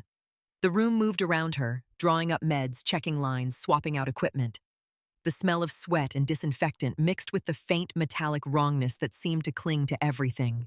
Mako appeared in the doorway. Ethan followed, leash in hand, breath quick from running. I tried to keep him out, Ethan said, voice strained. He would not stay. Priya glanced at the dog once, then snapped back to the patient. As long as he does not touch anything, I do not care, she said. Mako stayed near Lauren's leg body, angled toward the hall, eyes flicking between Lauren's hands and the corridor. He was guarding her while she crushed a stranger's ribs back into life. The monitor flatlined. A single long tone cut through the room. For a fraction of a second, the world narrowed to the sound. Lauren did not stop. She pushed harder, steady, refusing to let her rhythm break. Epi, Priya ordered. A syringe appeared. Priya pushed it. Again, she said, voice low. Lauren felt the burn in her arms and ignored it. Burn meant time. Time meant possible. The monitor flickered. A jagged line crawled back onto the screen. Not stable, not safe, but alive. The patient's chest hitched. A thin gasp tore through his throat like the first breath after drowning. The room exhaled in unison. Lauren stepped back, sweat cooling on her spine, and only then did her hands tremble slightly as adrenaline pulled away and left reality behind. Priya's gaze snapped to Lauren. Barriers, she said, pointing. You do not touch your face. You do not touch anything else without changing gloves. Do you understand? Lauren nodded once. I isolate, she replied. Priya's eyes narrowed. You know this protocol. Lauren did not answer. Kerr appeared in the doorway, breath-controlled weapon still holstered, but her posture tight. They activated retrieval, she said. Lauren looked at her eyes steady. They do not get to retrieve what they abandoned, she replied. Kerr's voice went colder. If you do not come voluntarily, they will send someone else. Lauren's mouth tightened into something that was almost a smile, but there was no humor in it. "They always do," she said. Mako's head lifted sharply. His ears angled toward the corridor. His hackles rose a wave running along his spine. Lauren felt it too, a pressure in the air that did not belong to hospital stress. A presence that moved with intention. Footsteps echoed down the ICU hallway, heavy, unhurried. Not the frantic sprint of staff, not the cautious shuffle of security. A man stepped into view under the fluorescent lights. He wore scrubs like everyone else. Blue top hospital badge, clipped stethoscope draped around his neck. From a distance, he could have been any doctor or nurse. Up close, he was wrong. His posture was too calm. His shoulders were too squared. His gaze held the kind of stillness that came from years of deciding who lived and who did not. Lauren's pulse slowed, a strange calm settling over her as recognition clicked into place like a weapon being chambered. The man smiled, gentle enough to be mistaken for kind. "Lauren," he said, "it has been a long time." Kerr's eyes flicked toward Brody, confusion tightening her face. "Who is that?" she whispered. Lauren did not take her eyes off him. "Someone who should have stayed buried," she said. The man's smile widened slightly. "We need to talk." Mako growled low and warning, the sound rolling out of him like a storm building under the floor. The man glanced at the dog, then back to Lauren. "You always did bring friends," he said. Security officers began to close in behind Kerr, weapons drawn now, uncertain but ready. The man did not react. He did not tense. He did not shift. "Stand down," he said calmly. His voice was not loud. It carried anyway. A strange thing happened. Some of the officers did hesitate, a half-beat of uncertainty, as if their bodies had responded before their minds did. Authority could be a tone. Predators knew how to use it. Lauren stepped forward, placing herself between the man and the patient rooms. "You are not taking anyone else tonight," she said. The man studied her for a moment, and something like regret flickered across his face, gone before it could become real. "You could have disappeared quietly," he said. "You almost did." Lauren's eyes stayed hard. "I tried," she replied. "People kept needing help." Kerr moved forward, weapon now raised. "Federal agents," she snapped. "On the ground." The man chuckled once, soft. "If I wanted this loud," he said, "it would already be over." Lauren felt the truth of it settle in her chest, heavy and cold. She turned her head slightly, keeping her eyes on him. "Why now?" she asked. "Because you made noise," he replied. "And because the system does not like loose ends." Lauren nodded slowly. "Then you should not have let me live," she said. The man's smile faded. "We are correcting that," he answered. The lights flickered. Not all at once. Not a clean blackout. A rolling failure that moved down the ICU corridor like a wave. Fluorescent panels dimmed, stuttered, died. Monitors went dark, then switched to battery mode with frantic chirps. Ventilators clicked, their backup systems kicking in. Floor-level emergency lights glowed red, painting faces in a color that made fear look permanent. Kerr slapped at her radio. Static answered. Marisol's voice came through faintly for a second, then vanished into noise. "We lost comms," a security officer said, voice tight. The man in scrubs looked almost amused. "Old buildings," he said mildly. "Overloaded systems." Lauren's voice cut through. "You cut it from the inside," she said. He did not deny it. He did not need to. His calm was confession. "Containment works better without witnesses," he said. A monitor alarm screamed from one of the rooms. Battery failing. Rhythm unstable. Priya turned toward the sound immediately, but Lauren was already moving. She slipped past Kerr hands, finding a manual bag, swapping to backup without waiting for permission. Her voice stayed steady as she called instructions. Slow breaths. Keep the seal. Watch his color. Do not touch your face. Staff obeyed, because in the dark, the only thing worse than fear was silence. Behind Lauren, Mako barked once, sharp, decisive, then lunged past the man in scrubs toward the supply door at the end of the corridor. Lauren's head snapped up. "He is not the only one," she said. The supply door burst open. Two figures rushed in masked movements, efficient and silent. Not firearms. Injector rigs. Compact delivery systems meant for speed and proximity, meant to put something into a body before anyone understood they were under attack. "Move," Lauren shouted. The first intruder raised his injector toward a nurse who froze in the red light. Mako hit him like a missile. The dog's body slammed into the attacker's torso, driving him back hard into the wall. The injector clattered and skidded across the floor. The attacker grunted. Breath knocked out, and Mako pinned him with teeth on fabric, controlled, not ripping, just holding buying seconds. The second intruder pivoted, fast injector up, aiming for Lauren. Lauren closed the distance in 3 strides. Her left hand caught the wrist. Her right hand locked the elbow. She turned her hips and redirected the force like she was moving a gurney, not fighting a human. The injector tore free and spun away across the floor. The second intruder staggered, surprised, and surprise was expensive. Lauren drove him down with a controlled sweep that put his shoulder to tile. She dropped her knee onto his upper back weight, precise, not enough to crush, enough to own the moment. "Hands," she ordered. He did not comply. Lauren twisted his arm just enough. He hissed, then complied. Security flooded in from both ends of the corridor, weapons, up, voices shouting into dead radios that answered only with static. They grabbed the intruders, cuffing them with plastic ties, pinning their shoulders, forcing their masks back enough to show faces slick with sweat. One of the intruders spat blood and laughed. "Too late," he rasped. "You cannot stop what is already started." Lauren leaned closer, eyes cold. "Watch me," she said. She rose and turned, scanning the corridor. The man in scrubs had not moved during the fight. He watched like a teacher, observing a lesson. His calm was the worst thing in the room. Kerr stepped toward him, weapon trained. On the ground, she ordered again. He lifted his hands slowly, palms out. Not surrender. Mockery. "You think you can bury this again?" he said softly.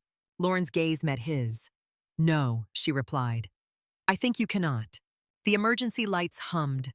Monitors beeped on battery. The hospital breathed in short, shallow pulls, trying not to panic.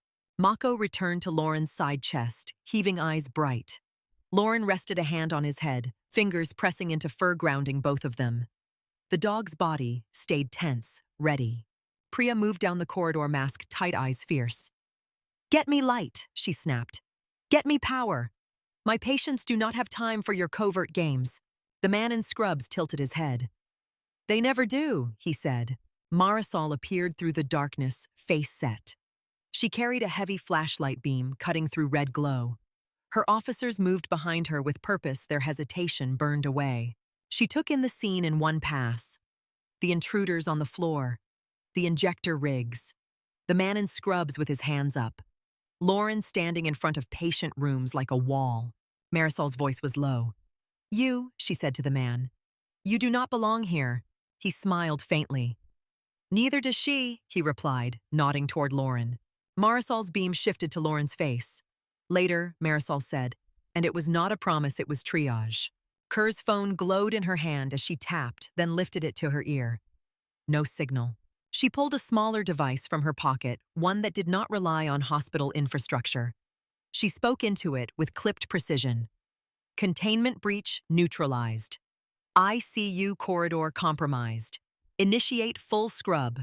Bring external comms. Bring decon." Brody's voice came from the dark behind her. "Power will return in stages," he said, as if he had already been told. Lauren's eyes stayed on the man in scrubs. "You brought them," she said. He shrugged slightly. "Redundancy," he replied. One of the intruders laughed again, then coughed, the sound wet. "You cannot stop the dose," he said. "It is already guided." Lauren's gaze snapped to him. Guided by who, she asked. He bared his teeth in a grin. "Not by me," Mako growled low, reacting to the tone more than the words. Lauren felt the pressure behind her ribs again, the old sense of being bracketed by something you could not see. The man in scrubs stood too calm, too comfortable. Then from somewhere deep in the building, a relay clicked. Lights flickered. Not fully, not bright, but enough to shift the corridor from red shadows into sickly half-light. Monitors chirped as they regained connection. Ventilators steadied.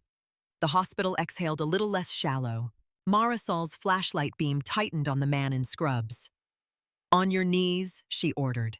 This time he did. Slowly, deliberately, still smiling.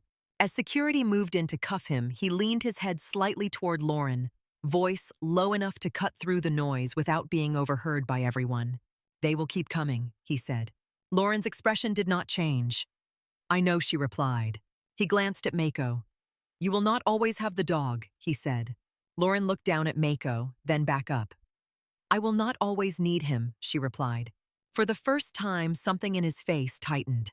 Not fear, calculation. He realized she meant it. Security hauled him to his feet.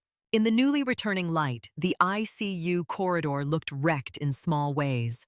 A supply cart tipped on its side, a mask torn, a line of tape half peeled from a door. A place meant for healing scarred by intent. Priya stepped back into Bed 7's room, hands moving, voice steady, reclaiming medicine from chaos. Staff followed her lead because medicine was the only thing in this building that could not wait. Lauren stood in the corridor for a beat, breathing slow, feeling the tremor in her hands fade as purpose took over again. She pulled her gloves off, carefully, turned them inside out, discarded them in a biohazard bin, and snapped on new ones without looking away from the patient doors. Mako sat at her feet, body aligned with hers, eyes tracking the hallway in case the darkness tried to return. And for the first time since the ER, the hospital felt like it might survive the night, not because it was safe, but because it was being fought for. The lights came back the way a shaken person finds their breath in uneven pulls that steadied only after the panic passed. Panels overhead flickered, failed, then held. The ICU monitors relit one by one, their beeps returning to a normal cadence that sounded almost polite after the night they had survived. Ventilators settled into the familiar hush of assisted breathing. The corridor remained crowded with people who had no business being in an ICU, but nobody moved to complain. They were too busy realizing they were still alive. Marisol's officers dragged the intruders down the hall, boots, scuffing tile plastic cuffs, cutting into wrists that had been confident minutes ago. The injector rigs lay bagged in evidence pouches on a rolling cart, handled with double gloves and the kind of careful distance usually reserved for loaded firearms. Even Ethan kept Mako back from them, leash tight, voice low, as if the gear could still bite. Lauren stood outside Bed 7, shoulders squared, hands newly gloved, gaze fixed on the doors. She listened to the hospital in the same way she listened to a patient's breathing, picking up the small cues that said whether it was stabilizing or preparing to collapse again. Somewhere down the wing, a staff member cried once, quickly muffled, embarrassed by the sound. A nurse laughed softly and then went silent, as if laughter had become inappropriate in a building that had almost died. Priya pushed out of Bed 7's room with a strip of tape stuck to her glove, and sweat darkening the collar of her scrubs. Her eyes met Lauren's, and for a moment, the doctor looked exactly like what she was, a person trying to hold a line with only her hands. "Vitals are holding," Priya said. Lauren nodded once. The relief that tried to rise in her chest stayed contained, compressed behind ribs that had learned not to celebrate too early. "Two more are borderline," Priya added. "We need isolation rooms. We need barriers that actually work." Marisol's voice cut in steady. "Decon teams are on site. We are converting the step-down wing into a dirty zone. One-way traffic only." Kerr stood a few feet away, speaking into the satellite device she had used when the hospital's comms died. Her tone was clipped, precise, devoid of emotion in the way of people trained to keep emotion from interfering with directives. "Begin full scrub," Kerr said. "We need surface mapping. We need ventilation analysis. We need access logs now, not later." Brody moved down the corridor like a shadow, checking doorways, speaking to no one, absorbing everything. His eyes took inventory of faces and badges and where people stood. He was not looking for sympathy. He was looking for the next breach. Ethan knelt beside Mako, fingers resting on the dog's collar. Mako's ears remained up, tracking the hallway, but his body had lowered slightly now, the tight coil in his shoulders easing as if he finally believed the immediate threat had passed. Lauren stepped closer and let her hand rest on Mako's head for a beat. Not a pat, not comfort. A grounding pressure that communicated the same thing as her voice. "Stay with me." Ethan watched her. He looked like he wanted to speak and feared what the answer might be. "You were right," he said finally. Lauren did not look up. About what? About the dog, Ethan replied. About the system. About all of it. His throat worked. He recognized you. Lauren's fingers remained in the fur at Mako's crown, steadying. He recognized what he was trained to recognize, she said. Ethan shook his head once. No, he said. That is not just training. He stayed on you. He kept checking you like he was making sure you were real. Lauren lifted her gaze to Ethan's face. The fluorescent light made the exhaustion under his eyes look bruised. He did his job, she said. Ethan's voice tightened. So did you. He swallowed. And you did not do it like a rookie nurse. Lauren's expression stayed neutral, but her jaw tightened by a fraction. This is a hospital, she said. That is what I am here to be. Ethan's eyes did not leave hers. Then why did a retrieval team come through an ambulance bay for you, he asked. Why did a man in scrubs shut off power like he owned the building?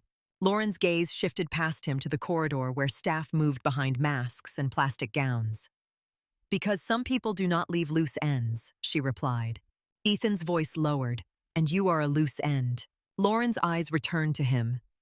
I am a nurse, she said again, softer this time, as if saying it could make it true enough to protect everyone around her. Marisol strode up her flashlight still in her hand, even though the lights had returned. Old habits stayed alive for a reason.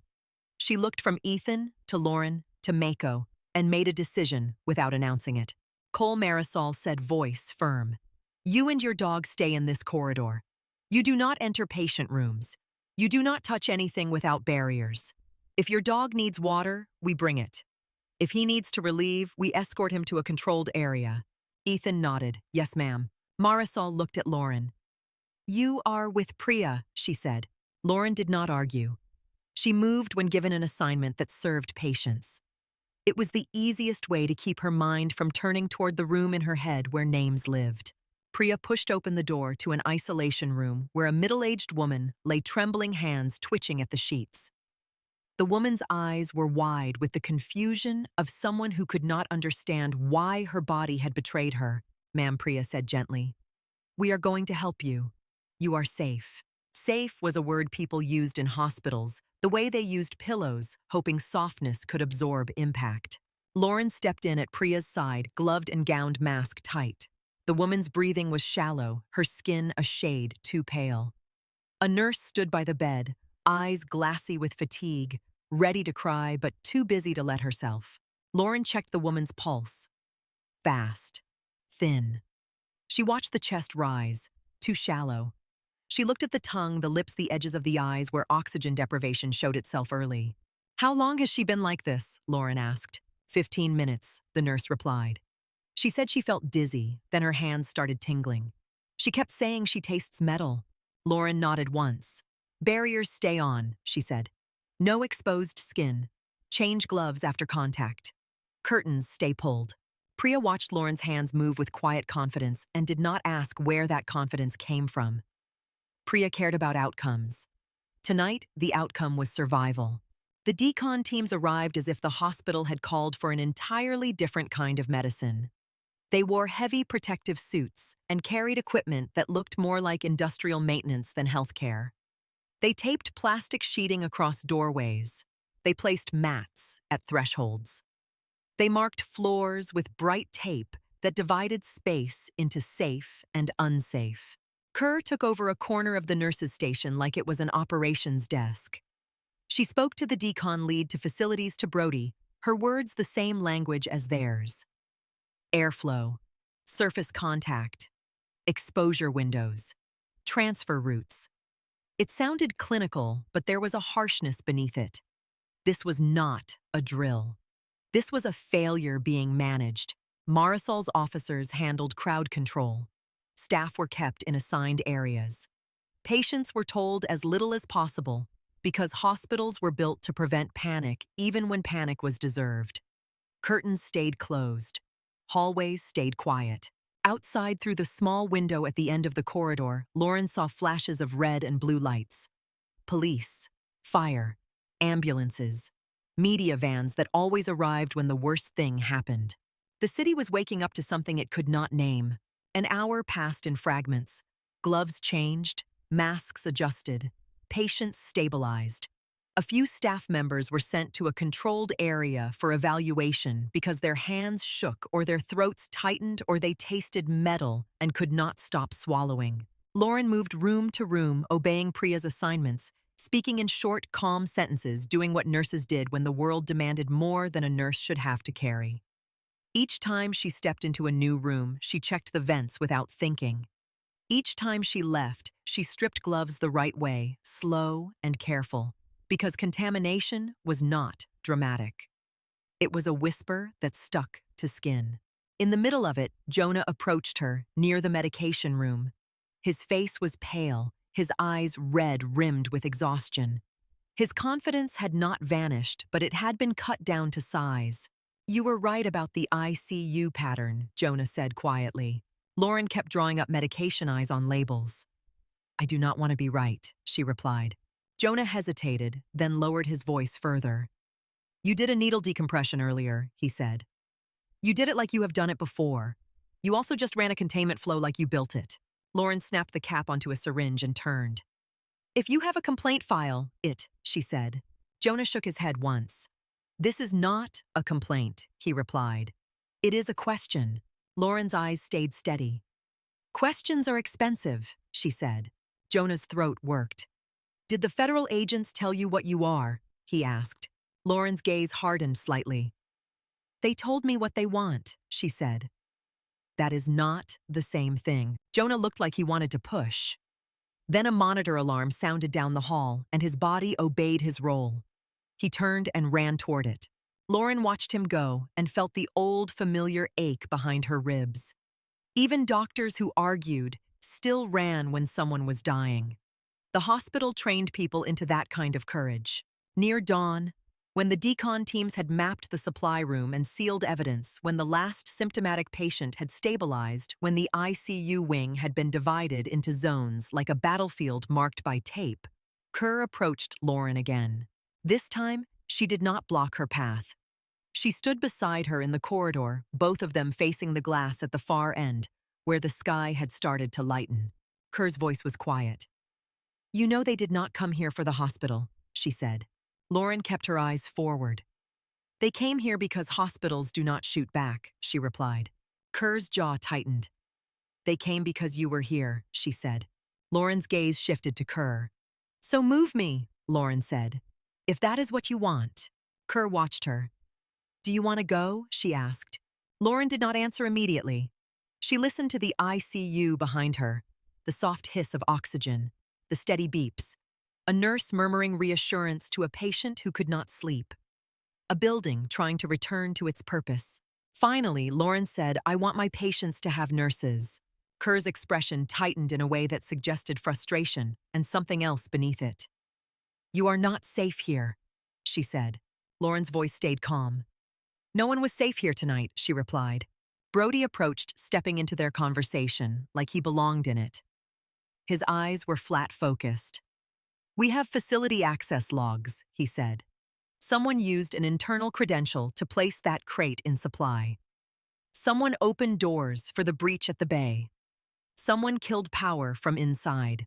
Marisol across the corridor did not react outwardly, but Lauren saw the tightening in her shoulders. A hospital's worst enemy was always someone with access. Kerr's eyes narrowed. "We will handle that," she said. Marisol's voice carried.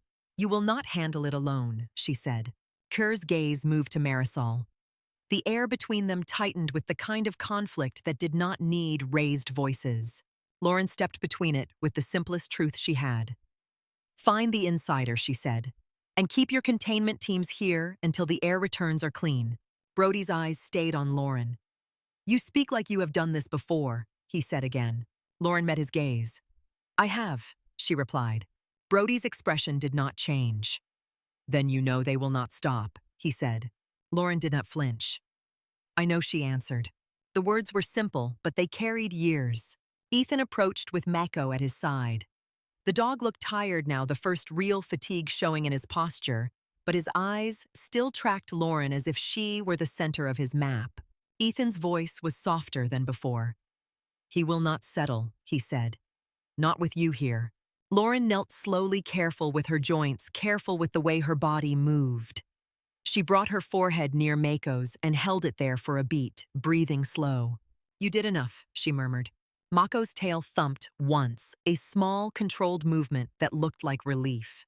Ethan watched them, emotion tangled in his face. "He saved people tonight," he said.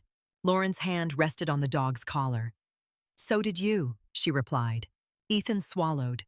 "He recognized you," he said again, quieter, as if the repetition could make the truth less sharp. "That is why he ran." Lauren did not deny it. She did not confirm it. She simply said, "He remembered." Ethan's gaze tightened. From where he asked, Lauren lifted her eyes to his. The corridor light made the tiredness in her face unavoidable now. She looked like a woman who had survived something that kept trying to follow her. "From a place where we train dogs to find what people could not see," she said. Ethan's breath caught. He glanced at Kerr, then back at Lauren. "Were you military?" he asked. Lauren's voice was quiet. Once she replied. Ethan's throat worked. "And now?" he asked. Lauren stood slowly. "Now I work nights," she said. "Now I give meds. Now I bag patients when they stop breathing. Now I do not want my past to touch these halls." Kerr stepped closer. "Your past already did," she said. Lauren looked at the ICU doors. "Then I will clean it up," she replied.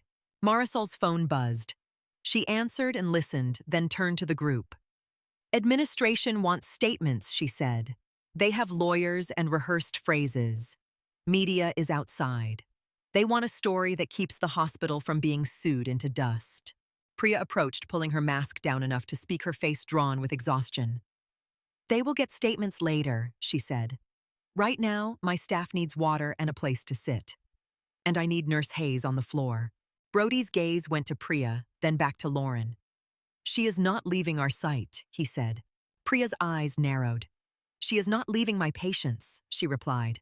For a second, it looked like the corridor might become a different kind of standoff. Lauren broke it with the simplest possible action. She turned toward the nurse's station. She picked up a clipboard. She checked assignments. She walked back into the ICU wing like she belonged there, because she did. The next hour was quieter, but quieter did not mean easy. Staff rotated through decon stations, stripping contaminated gear, scrubbing hands until skin turned raw. Barriers remained in place. The supply room stayed sealed. The bay stayed locked down.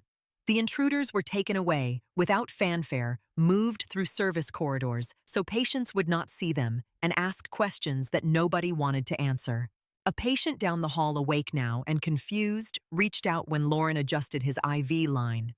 His fingers were weak but insistent. He looked at her with the foggy gratitude of someone who knew he had been close to the edge. "Thank you," he whispered. Lauren paused for a beat, her hand still on the IV tubing. "You are welcome," she said softly. His eyes drifted toward Mako, who sat near the nurse's station, with Ethan finally allowing himself to rest. "Dog," the patient murmured. "He is working," Lauren said. The patient's fingers tightened around hers briefly. "You too," he said. Lauren's throat tightened. She pulled her hand back, gently finished the adjustment, and moved on before anyone could see what the words did to her face. When dawn fully arrived, it looked ordinary. Pale light through hospital windows. A city beginning its routines. Coffee brewed somewhere on a different floor. A janitor pushing a cart like any other morning. Ordinary light on an extraordinary night. Near the end of Lauren's shift, Kerr found her in the break room. The room smelled like cold coffee and stale crackers. The TV on the wall played muted morning news with closed captions scrolling about traffic and weather, blissfully unaware. Lauren sat at the table, hands wrapped around a paper cup she had forgotten to drink. Her shoulders were finally slack, fatigue settling into her bones now that the urgent work had slowed. Kerr stood in the doorway, posture less rigid than earlier, though her eyes stayed sharp. "We can move you," she said. "Protection resources assess." Ifbelagshan. Lauren looked up. "Safe," she repeated. Kerr stepped closer. "They targeted you," she said. "They will do it again." Lauren's gaze stayed steady. "Then you keep them away from hospitals," she replied. Kerr's jaw tightened. "You cannot stay here," she said. Lauren sipped the cold coffee and grimaced at the taste. She said. This is where I am useful. Kerr watched her for a long beat. You are choosing purpose over survival, she said. Lauren's voice stayed calm. I am choosing patience over hiding, she replied. Kerr's expression softened by a fraction, just enough to reveal a person under the agent. They will watch you, she said. Lauren met her gaze. Then I will watch them back, she replied. Kerr's phone buzzed again. She glanced at it, then tucked it away. We will maintain a perimeter, she said. We will keep people on site until we have full clearance. Lauren nodded once. Do your job, she said. Kerr hesitated, then asked the question she had avoided all night. What do you want me to call you, she said. Lauren Hayes is a name. Is it yours? Lauren's fingers tightened on the cup. She stared at the coffee for a beat, then looked up. It is the name my patients know, she said. It is enough. Kerr held her gaze, then nodded once, accepting that this was as close as she would get. In the corridor outside, Ethan stood with Mako leash in hand. The dog's ears perked when Lauren stepped out. His tail thumped once, slow, relieved. Ethan's voice was quiet. They are taking him back to the unit, he said. He will need rest. He has been running on adrenaline like the rest of us. Lauren knelt beside Mako one last time. She pressed her forehead to his breathing in the clean, warm scent of fur that had nothing to do with chemicals or blood or fear. Go home, she whispered. You did enough. Mako whined softly, reluctant, then settled as if he understood the words, even if he did not want to obey them. Ethan's eyes glistened with exhaustion. He could not hide anymore. He will look back, he said. Lauren's mouth tightened into something gentle. I know, she replied. Ethan clipped the leash shorter and gave a quiet command. Mako rose and walked with him, turning his head once, eyes locking on Lauren, then again at the corner, as if memorizing the shape of her before distance swallowed her. Lauren watched until he disappeared. Then she turned toward the ICU doors. Priya stood there, arms crossed, mask hanging at her neck, now her face lined with fatigue and resolve. You are staying? Priya said. Lauren nodded once. I am, she replied. Priya studied her. I do not need your history, she said. I need your hands and your calm. And tonight, you gave both. Lauren's throat tightened. She kept her voice even. It is my job, she said. Priya's eyes held hers. It is more than that, she replied, then turned and walked back into the unit. Marisol passed Lauren in the hallway, phone pressed to her ear. She paused long enough to speak without stopping. You are going to have a conversation with me, she said. Lauren met her gaze. Yes, Lauren replied. Marisol's eyes narrowed, assessing. After you sleep, she added, then moved on. Lauren stepped to the nurse's station, picked up the next set of orders, and began moving again because motion kept the world from closing in. Outside the city lived its ordinary morning. Inside Harborview, Mercy stood scarred but standing, and Lauren Hayes kept walking the halls, not disappearing, because some people did not get to stop being who they were. They simply chose where to stand.